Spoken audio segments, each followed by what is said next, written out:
Welcome to Unfrazzle, a podcast for solo business owners with a big vision who are ready for a kinder, more sustainable approach to productivity. I'm Louise Miller, and each week I share bite-sized insights to help you step away from the hustle, stop faffing and stay focused so you can make your brilliant ideas happen and make a bigger impact in the world. Before we dive into today's episode, if you enjoy what I'm sharing here on Unfrazzle and you'd like to support the podcast, you can buy me a cuppa by going to buymeacoffee.com/Louise Miller and making a one-off donation. I'll pop a link to that in the show notes.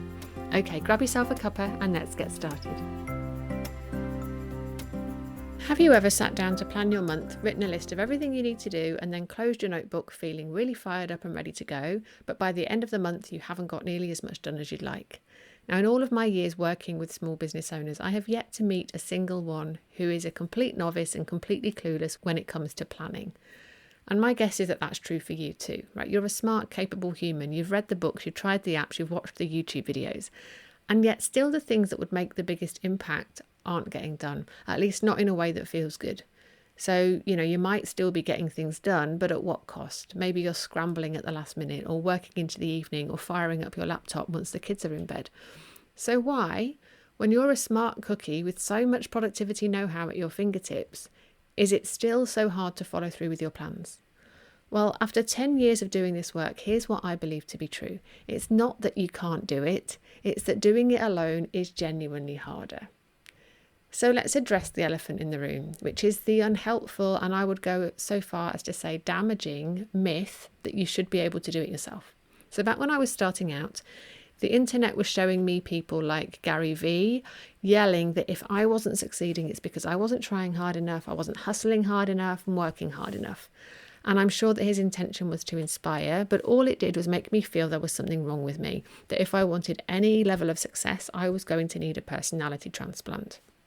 The internet was full of people telling everyone to just get on with it. The JFDI mob would have us believe that it's as simple as putting the thing in your calendar and then doing it. And if you can't, then you're a moron who doesn't want it enough.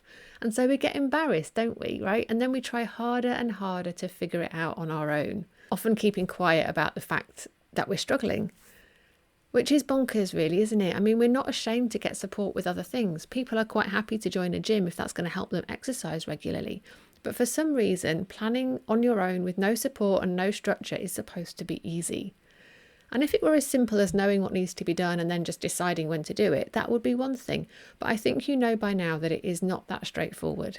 Because we humans have these pesky things called emotions and responsibilities outside of work. Unexpected things crop up, family emergencies happen, menopause does its thing. So do you really believe that you should be able to negotiate all of that on your own and that it should be easy? So I'm not suggesting that you need to invest a huge amount of money to work with someone one-to-one on this. Right? For many people, just having someone hold the space for them is enough.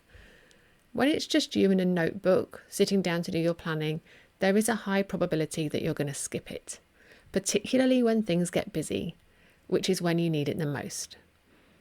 But when you have a space to show up to, even if that space is online, you're way more likely to protect the time, right? Someone is expecting you to show up somewhere, and so you'll show up. And I think we can all agree that's part of the battle, isn't it? Actually showing up to do the planning. We know we should be doing it. We know we're capable of doing it, but are we doing it? But another benefit is not just about the showing up, right? When you're in a calm, quiet, guided space, your thinking slows down and you're able to access a different quality of thought than you do when you're scribbling your new to-do list in a stolen moment in between calls, right? When someone is guiding you through a process and when you trust that that process has been carefully designed so that it actually works, you no longer have to worry about whether you're doing it right. All you have to do is follow the prompts, and by the end you'll have a thoughtfully considered plan that makes it easy to take action. Now, one of my clients once said that she used to feel that she shouldn't need that kind of support, but eventually she realised that thinking that way wasn't helpful, because the reality was that she did need that kind of support, which meant absolutely nothing about her competence. She is a very capable business owner. But trying to plan on her own wasn't working. That was the reality. And instead of wishing that it weren't, she decided to do something about it. So as I said right at the start, it's not that you can't do your planning yourself. It's that it's easier and it will be more consistent and therefore more powerful when you have the support of a container around you. And Although it might feel that tools like Asana or, posh planners are providing you with that container, those things don't inherently give you time and space to think.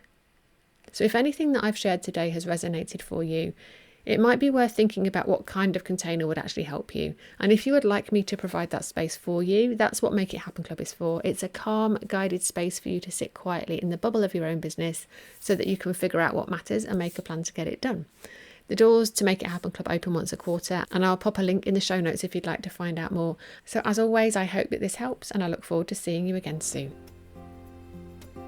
Thank you for listening to Unfrazzle. If you enjoyed this episode, please subscribe and share it with a friend who needs a dose of calm productivity in their life. And I'd love it if you could leave me a rating or a review, as that will help more people discover the podcast. And if you're struggling with productivity right now, take my free assessment to find out what's really getting in the way of you getting things done. It takes less than 3 minutes to complete, and I'll send you tailored resources and insights that will help based on your score. You'll find that at louisemiller.uk/quiz, and there's a link for that in the show notes. So thank you so much for being here, and I look forward to seeing you next time.